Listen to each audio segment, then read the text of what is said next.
이제 1장을 마무리해가는 그런 과정 속에 있습니다.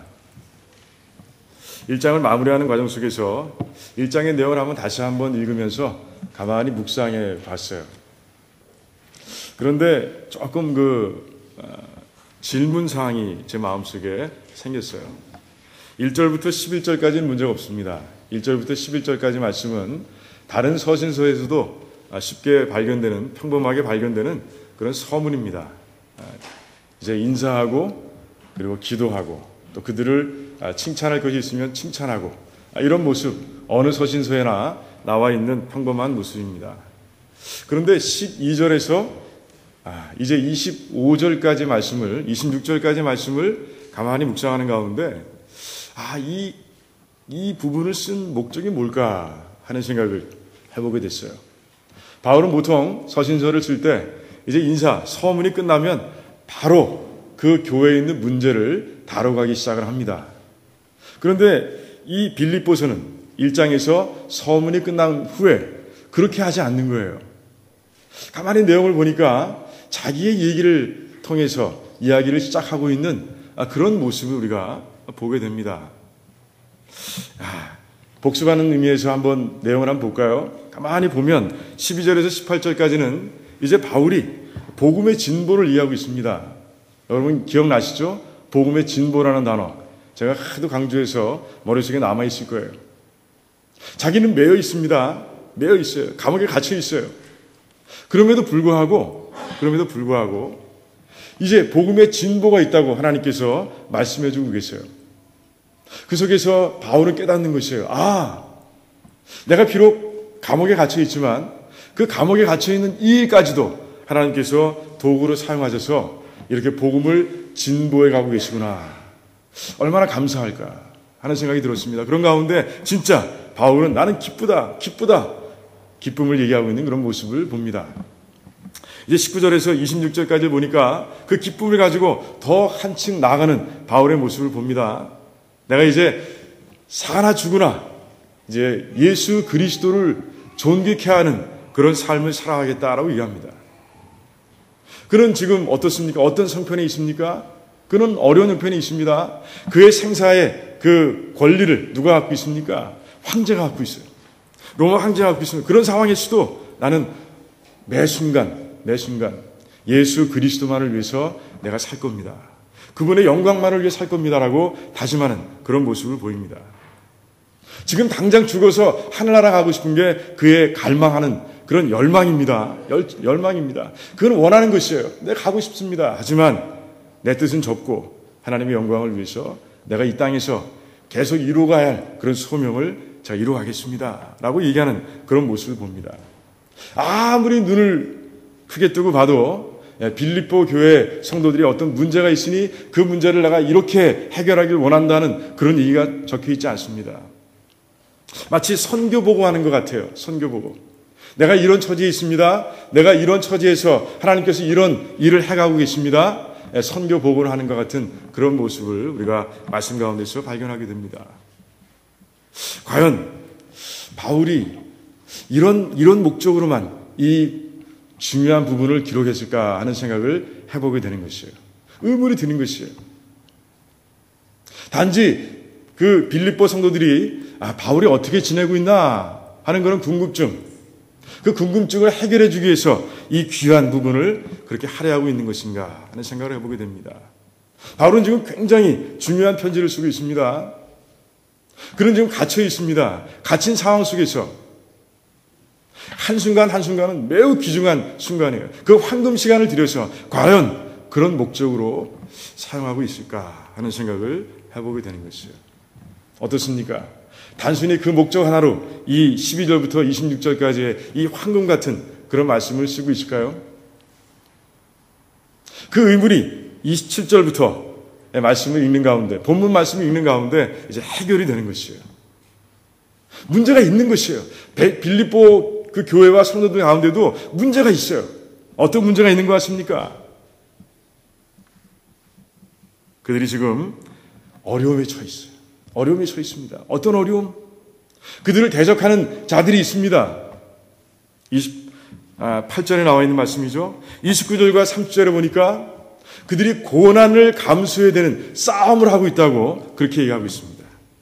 그러니까 바울은 복음 때문에 어려움을 겪고 있는 빌립보 교회 성도들에게 위로하고 격려하기 위해서 이제 12절부터 26절까지의 말씀을 기록하고 있는 것이에요.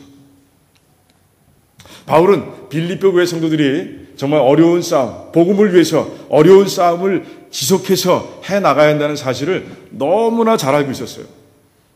왜? 그가 봤기 때문에 그렇습니다. 그가 경험했기 때문에 그래요.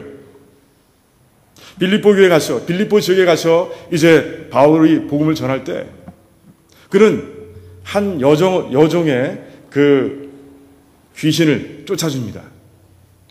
그런 가운데 그는 당장 감옥에 갇히고 마는 것이에요. 왜 그렇습니까? 그것이 바로 그곳의 형편이라는 것이에요. 그 도시의 환경이라는 것이에요. 환경이 그래요. 조건이 그렇습니다. 그것은 은퇴한 로마 시민들이 와서 그렇게 지내는 곳이었어요. 그들이 주로 주 인구를 이루고 있습니다. 그런 가운데 황제를 숭배하는 그 황제 숭배 사상들이 만연해 있는 것이에요. 그곳에서 황제 숭배를 하지 않으면 당장 이상한 사람으로 낙인이 찍히고 마는 거예요. 그들은 로마 시민으로서의 자부심이 있었습니다. 이 자부심이라는 단어 잘 머릿속에 기억해 주시기 바랍니다. 나중에 또 한 번 나옵니다. 그래서 그들은 이방의 풍속을 자신들의 마음속에 불편함을 가져다주는 자기의 삶에 불편함을 가져다주는 이방의 풍속 모든 것들을 다 로마의 법에 걸어서 이제 소송할 수 있는 그런 모습인 거예요.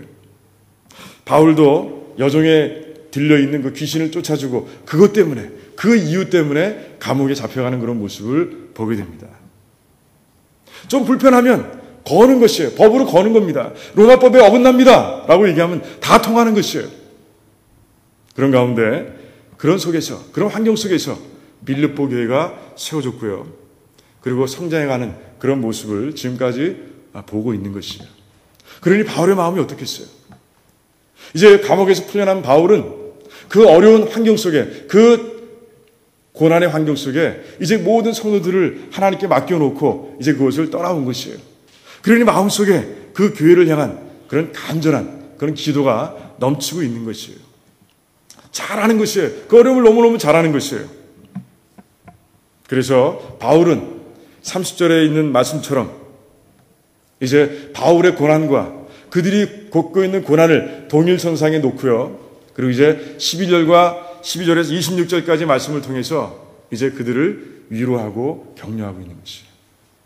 여러분들 어려움 속에 있습니까? 염려하지 마십시오. 그 고난을 참고 인내하십시오. 그러면 하나님께서 그것을 도구로 삼아서 복음의 진보를 이루실 겁니다. 내가 경험했습니다 라고 얘기하고 있는 것이에요. 또 그 가운데서 이제 예수 그리스도를 내가 높이겠다는 결단을 가지고 달려가십시오. 주저앉지 마십시오. 넘어지지 마십시오. 포기하지 마십시오. 사나 죽으나 예수 그리스도 이름만 존귀케 하겠다는 그런 마음으로 달려가시기 바랍니다. 도전하고 있는 것이에요. 이 바울의 간증 속에서 빌립보 교회 성도들이 얼마나 힘을 얻었을까 하는 생각을 해보게 되는 것이에요. 아, 그렇구나. 내가 고난만 바라봤는데 그 고난 속에서 역사하시는 성령님의 그 역사하심을 내가 보지 못했구나. 그들은 다시 믿음을 다시 재정비하는 그런 자세를 가졌을 것이에요.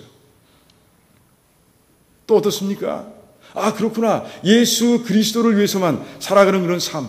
바울은 지금 어려운 가운데서도 지금 우리보다 훨씬 어려운 그런 상황이 있음에도 불구하고 그 로마 감옥이라는 그리고 언제 죽을지 모르는 죽을지 살지 모르는 그런 형편 속에서도 예수 그리스도만 높인다고 하는데 우리는 훨씬 편한 상황 아닌가? 그에 비하면 그런 가운데 그들은 아마 힘을 얻었을 거예요.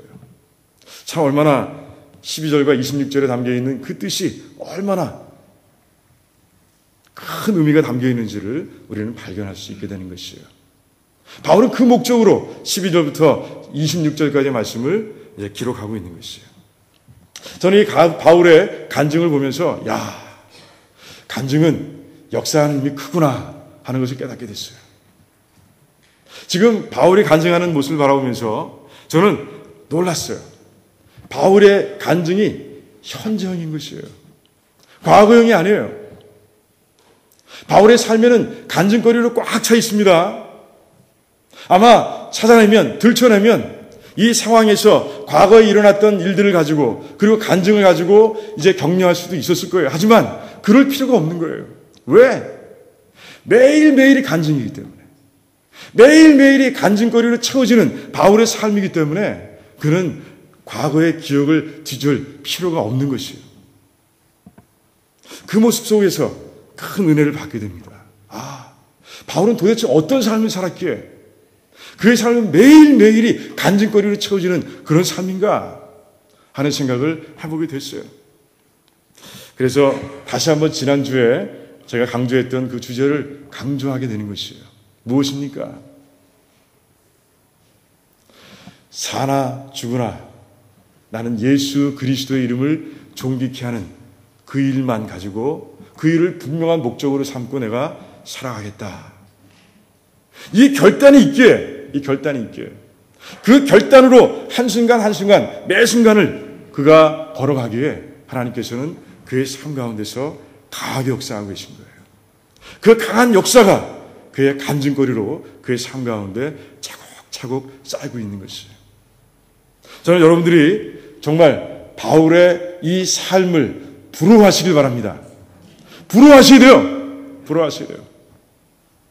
그래서 여러분도 마음속에 다시 결단하시기 바랍니다. 지난주에 한 번 결단했지만 두 번 결단해도 괜찮아요. 내가 이제는 사나 죽으나 예수 그리스도의 영광만을 위해서 내가 살아가겠습니다. 라고 결단하시기 바랍니다. 그런 가운데 정말 여러분들의 삶을 통해서 하나님의 나라를 세워가시는, 하나님의 나라를 확장해 가시는 하나님의 손길을 마음껏 체험하시고요. 그 간증을 통해서 또한 믿지 않는 사람들을 세우시고 또 믿음이 지금 약해져가는 사람들을 세워가는 그런 귀한 삶이 되시기를 주님의 이름으로 축원드립니다. 바울은 간증뿐이 아니에요. 이제 오늘 말씀을 통해서 27절부터 30절까지의 말씀을 통해서 이제 고난 가운데서 승리할 수 있는 길을 보여주고 있습니다. 원리를 보여주고 있는 것이에요. 성경적인 원리, 영적인 원리를 그가 이제 그들에게 보여주고 있는 모습을 보게 됩니다. 자, 오늘 본문은 전체가 다 원 센텐스예요. 한 문장으로 되어 있습니다. 저는 이 본문을 우리 한글 성경은 몇 문장으로 표현했나 한번 찾아봤어요. 몇 문장입니까? 무려 5문장으로 나눠놓고 있어요. 하지만 원래 헬라어 원문은 원 센텐스예요. 주동사가 있는 주절이 있습니다. 그리고 나머지는 다 그 주절을 보조 설명하는 종속절이에요. 그래서 보조 설명하고 있는 거죠. 그렇다면 이제 주절을 찾아야죠. 그럼 주어가 되는 절이 무엇일까? 여러분들 한번 찾아보시겠어요? 27절에 있습니다. 그렇죠. 오직 너희는 그리스도 복음에 합당하게 생활하라. 이것이 바로 주절입니다. 오늘 말씀 속에서 이 주절에 담겨있는 주동사가 우리의 마음 가운데 이제 큰 은혜를 줍니다. 가만히 묵상해 보니까 그래요. 이 주절에 나와 있는 동사가 무엇입니까? 생활하라 라고 되어 있어요. 생활하라. 지금 뭐 국어 시간은 아니에요. 문법 시간 아니지만 조금 우리가 필요해서 합니다. 필요해서. 생활하라는 이 단어 속에 굉장히 큰 뜻이 담겨 있는 것이에요. 이 생활하라라는 이 동사에는 원래 이런 뜻이 담겨 있어요. 시민답게 살라. 시민답게 생활하라. 이런 말이 담겨 있어요. 이들이 누굽니까? 로마 시대에 살아가고 있습니다. 로마의 시민으로 살아가고 있습니다. 그러니까 로마 시민답게 살아가라! 라는 그런 말의 뜻이 이 속에 담겨 있는 것이에요. 빌립보 교회는 가만히 생각해보면, 유추해보면 로마 시민으로 많이 채워지겠구나 하는 생각을 해보게 됩니다. 여러분, 루디아를 바울은 얘기합니다. 이방인이라. 유대인들은 다 이방인들이에요. 그렇게 표현하는 걸 봐서 로마 시민권자구나 하는 생각을 해보게 됩니다. 그를 통해서 이제 온 가족이 구원을 받았던 그 감옥의 간수, 그도 로마 시민이었을 가능성이 큽니다. 그들은 같은 수준의 사람들을 전도하게 되어 있는 것이에요. 그들이 로마 시민으로 그것이 꽉 차 있었겠다 하는 생각을 해보게 되는 것이에요. 로마 시민답게 살라, 이 단어 바울은 이곳에서만 사용하고 있습니다. 바울은 13개의 서신서를 썼습니다. 13개의 서신서를 다 봐도 이 동사가 쓰인 곳은 여기밖에 없어요. 왜 그랬을까요? 빌립보 교회의 특성 때문에 그런 것이에요. 그곳에 로마 시민들이 가득 차 있기 때문에 그런 거예요. 이 단어가 특별한 의미를 담고 있는 것이에요. 바울이 이 단어를 쓴 이유가 있는 것이에요. 왜 그럴까요? 바울은 지금 로마 시민으로서의 자부심을 지금 일깨우고 있는 것이에요. 여러분들이 로마 시민이면서 로마 시민으로서의 자부심을 가지고 이 땅을 살아가지 않습니까? 그래서 행동도 조심하고 그 자부심에 걸맞게 살아가고 있지 않습니까? 라고 얘기하는 것이에요.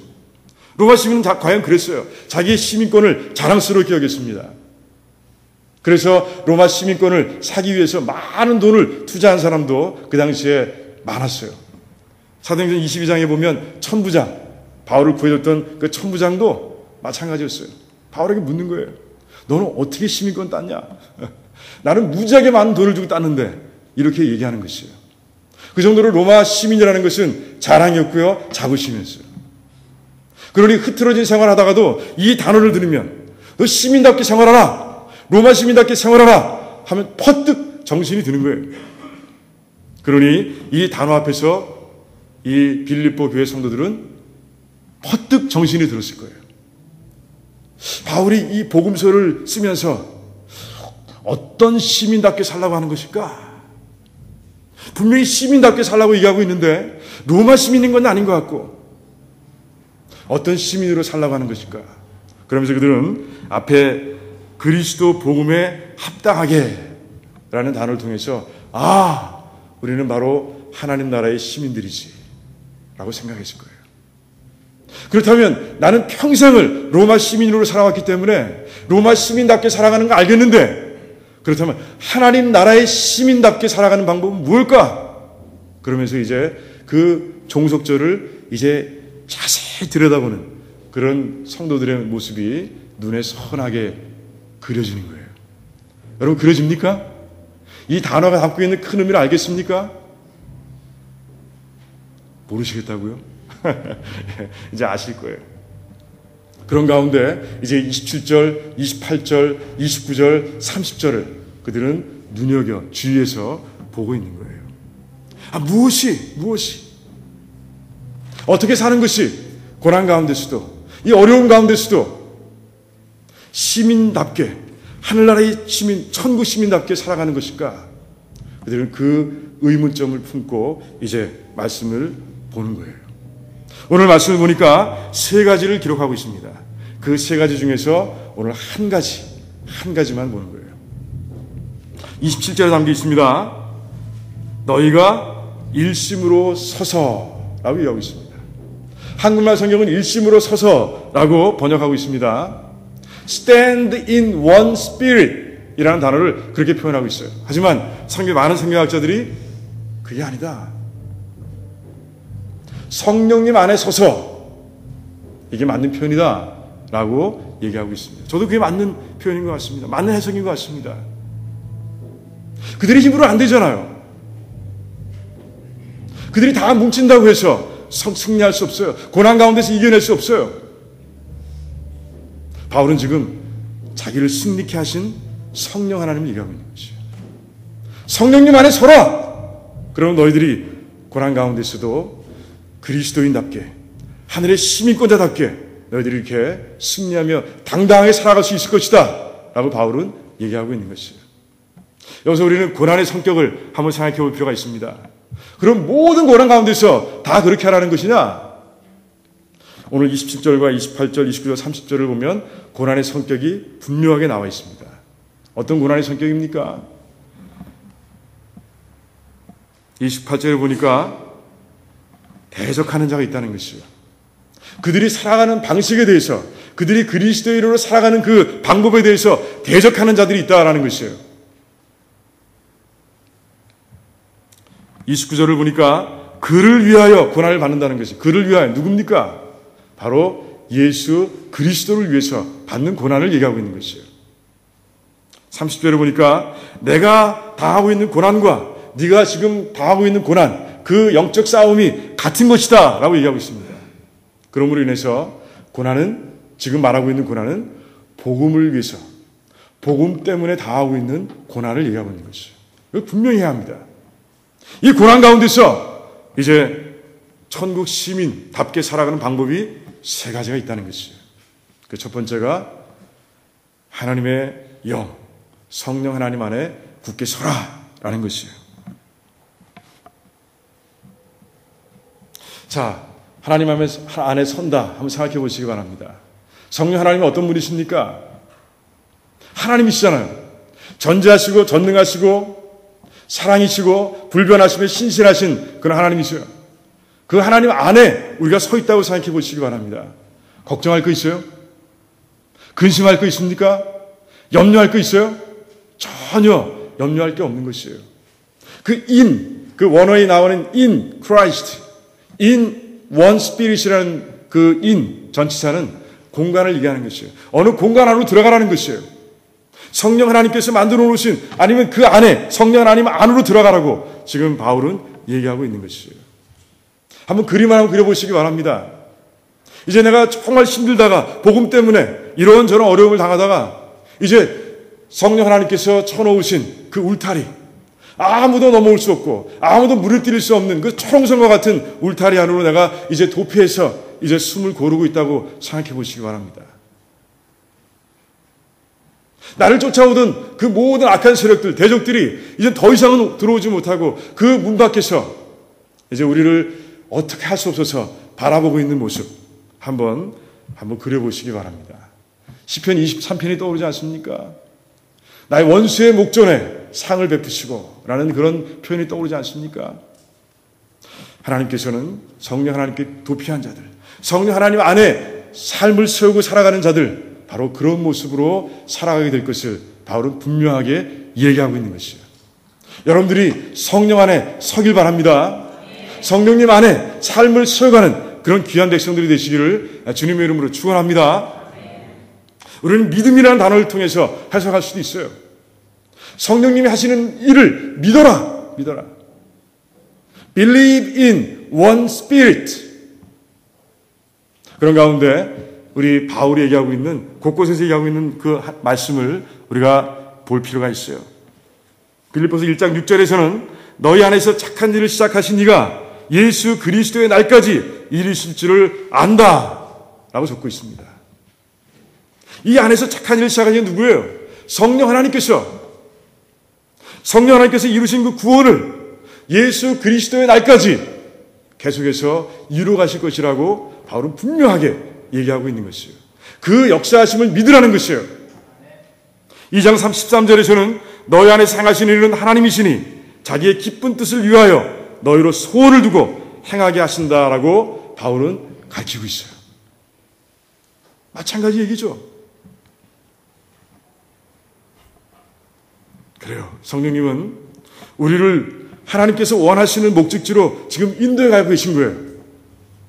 그리고 그 일을 주님 오시는 날까지 쉬지 않으신다는 것이에요. 그 역사하심을 믿으라! 바울은 얘기하고 있는 것이에요. 자, 이 바울의 말을 믿을 때 걱정과 근심이 다 달아나겠죠? 네, 바울은 지금 이 말씀을 함으로 인해서 그들을 위로하고 격려하고 있는 것이에요. 근데 여기서 또 큰 위로가 되는 표현을 발견하게 됩니다.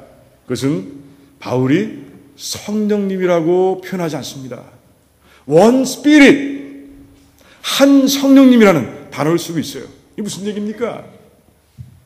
나에게 역사하신 하나님, 너희들 내 삶을 보지 않았느냐? 하나님의 소명을 이루어감에 있어서 나를 끝까지 지켜주시고 인도하시고 어려울 때마다 피하게 하시고 또 필요할 때마다 채워주시고 이 하나님의 역사하심을 보지 않았느냐? 그 하나님께서 똑같이 너희들의 삶 가운데서도 역사하실 것이라고 바울은 얘기하고 있는 것이에요. 그런 가운데 One Spirit이라고 바울은 그렇게 표현하고 있는 것이에요. In Spirit이 아니에요. In One Spirit이라고 얘기하고 있습니다. 19절에 보니 무엇이라고 얘기하고 있습니까? 바울은 성령님의 도우심을 믿고 있다라고 얘기합니다. 19절에 지난 시간에 본 말씀이죠. 어떻게 돕고 계셨어요? 자기가 감옥에 갇혀 있음에도 불구하고 이제 그 좌절의 자리에서, 절망할 수 있는 자리에서, 포기할 수 있는 자리에서 성령 하나님께서 바울의 눈을 뜨게 하시는 거예요. 그리고 갇혀있는 그 쇠사슬에 묶여있는 그 바울을 통해서 복음이 진보되고 있는 모습을 성령 하나님께서 보여주시는 거예요. 그런 가운데 그 절망의 자리를 기쁨의 자리로 만들어주시는 그 하나님을 이제 19절에서 이 12절부터 26절까지 말씀 가운데서 증거하고 있어요. 그 하나님께서 여러분들의 삶 속에서도 역사하고 계십니다. 그러니 믿으시기 바랍니다. The same Spirit is working on you, working in you 라고 말씀하고 계신 거예요. 그러니 그분을 믿으시라. 그분을 믿으십시오. 그러면 여러분들이 갖고 있는 고난 가운데서, 복음 때문에 당하는 그 고난 가운데서 얼마든지 승리할 수 있는 그런 삶으로 여러분 바뀌실 겁니다. 라고 그렇게 얘기하고 있는 것이에요. 이 말씀이 빌립보 성도들에게만 해당되는 말씀일까요? 그렇지 않아요. 이 땅을 살아가는 우리에게도 똑같이 해당되는 말씀이에요. 여러분, 주님의 제자로 살아가는 것 쉬워요, 어려워요? 쉬워요? 어려워요? 아직 잘 모르시겠다는 분들이 많으신 것 같아요. 어렵죠. 어렵습니다. 제자의 세 가지 조건을 늘 말씀드리죠.